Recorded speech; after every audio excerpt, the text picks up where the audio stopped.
a beaucoup travaillé.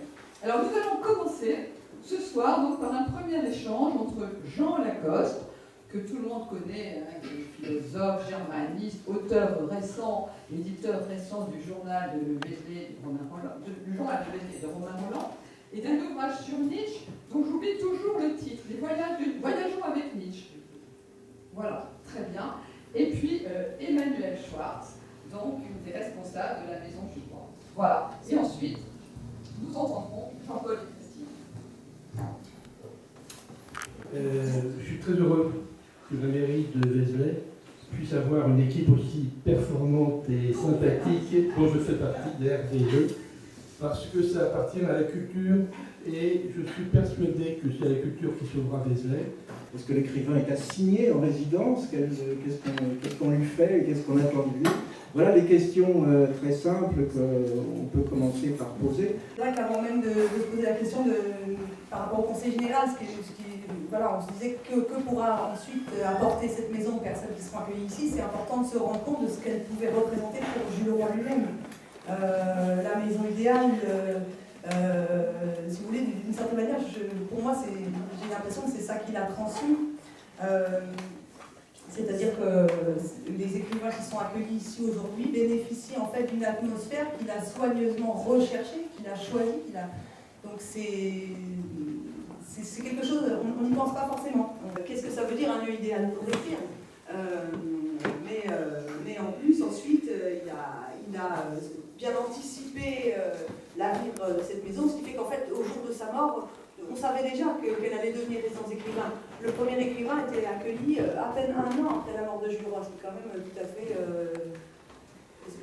exceptionnel. Je veux dire, c'est très proche, quoi. Il y avait encore sa présence. C'est très symbolique du parcours de Jules Roy, parce que je me souviens bien, c'était Adèle Carrère-Djemaï qui incarnait parfaitement l'esprit particulier que Jules Roy pouvait donner à cette décision.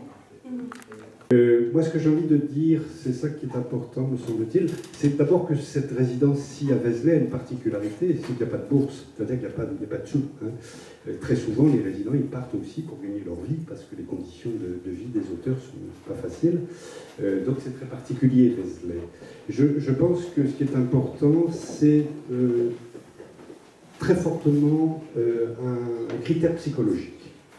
C'est-à-dire que quand on est en résidence, ça signifie qu'on est parvenu à convaincre ses pairs.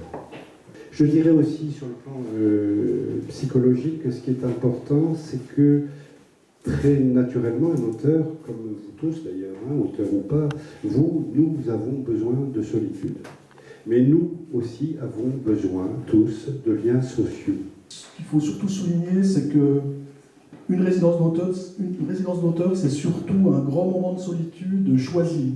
Et c'est quelque chose de... C'est une grande richesse de pouvoir choisir un moment de solitude actuellement. Il y a tellement de gens qui souffrent de la solitude. Et là, par contre, c'est nous-mêmes qui choisissons un instant de solitude, 1 mois, 2 mois, 3 mois, pour écrire. Alors ça remonte à un sacrifice, parce qu'on s'éloigne de sa famille. On rencontre d'autres personnes, mais ça reste quand même énormément un moment intense de solitude où on est là pour écrire. Quand même. Moi, j'en ai un projet d'écriture. Le fait de se retrouver en résidence, on se sent obligé d'écrire et on s'immerge totalement dans la création. Et c'est là qu'on est le plus productif parce qu'on est vraiment à cet instant, on peut se dire écrivain parce qu'on est là pour ça. Et quand les muses surtout avec des plafonds comme ça, elles ont de la place. Et là, ça peut donner de belles choses. Nous sommes chez quelqu'un qui revendiquait fondamentalement, je pense à Jules Roy bien sûr, hein, je pense que tout le monde avait compris, revendiquait fondamentalement d'être un poète. pas au sens où on écrit des textes avec des rimes qui font joli parfois d'ailleurs, il n'y a rien contre les rimes, ni contre les alexandrins ou autres, mais chez un poète, c'est-à-dire quelqu'un qui interrogeait le monde d'une façon particulière et qui avait une conscience poétique très développée. On se réjouit profondément qu'une manifestation soit consacrée au monde du lire et de l'écrire. J'aimerais qu'on garde toujours à l'esprit cette notion de conscience poétique très libre, très ouverte, qui implique une très grande curiosité au monde, sans doute beaucoup d'anticonformisme, qui implique aussi le fait de ne pas être forcément compris. Jules Roy, pour moi, était un grand poète, et chaque fois que je passe devant cette maison, ou que j'y entre, pour l'avoir connu habité, elle l'est toujours, différemment, bien sûr, par son auteur, et pour l'avoir fréquenté assez assidûment, j'ai ça très présent à l'esprit. Et heureuse d'être parmi vous ce soir. Et entre autres, le rire de Pierre Liégeois fait partie des plaisirs d'être sur cette terre. Donc nous accueillons ce soir Jean-Paul Didier Laurent, qui donc a écrit dans une résidence d'écrivains ce liseur du 6h27 dont nous allons parler.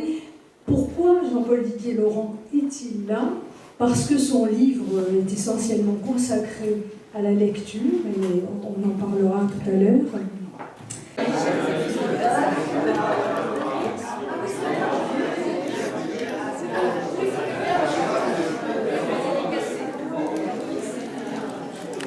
Je voudrais donner la parole à Gisèle Blondin, qui va nous parler en quelques mots de ce que vous voyez sur les murs. Et je m'occupe un peu de la bibliothèque et du centre de détention de Joux-la-Ville. Et j'ai eu l'occasion de rencontrer un détenu qui faisait des tableaux, qui peignaient. Voilà. Et ces tableaux que vous avez là, c'est lui. Normalement, il était là, mais je l'ai vu ce matin, il a une permission. Montrez-vous, écrivain de la nuit et du jour.